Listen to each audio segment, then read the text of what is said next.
News Maharashtra K9 आवाज जनतेचा।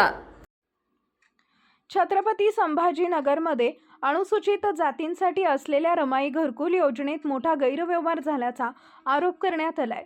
इम्तियाज जलील यांनी सोशल मीडिया प्लॅटफॉर्मवर केलेल्या पोस्टमुळे या प्रकरणाची चर्चा रंगली आहे। त्यांनी आरोप केलाय की बनावट रेशन कार्ड तयार करून या योजनेतील निधी लाटण्याचा प्रकार सुरू आहे। जलील यांनी आपल्या पोस्टमध्ये म्हटलंय की उपमुख्यमंत्री एकनाथ शिंदे यांच्या नावावरही सहजपणे बनावट रेशन कार्ड तयार होऊ शकतं अशी परिस्थिती असल्याचे या प्रकरणातून दिसून येते।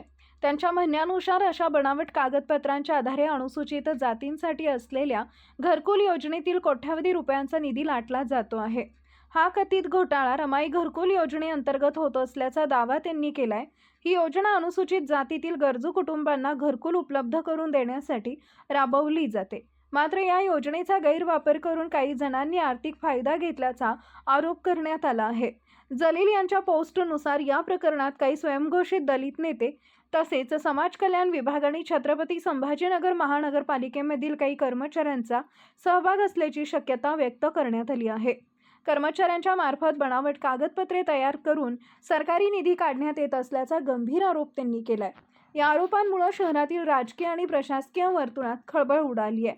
जलील यांनी या प्रकरणाची सखोल चौकशी करण्याची मागणी केली असून दोषींवर कठोर कारवाई व्हावी अशी भूमिका त्यांनी मांडली आहे। महाराष्ट्रातील महत्त्वाच्या आणि ताज्या बातम्या पाहण्यासाठी आमच्या न्यूज महाराष्ट्र K9 चॅनलला YouTube वर सबस्क्राइब करा आणि बेल आयकॉन प्रेस करा।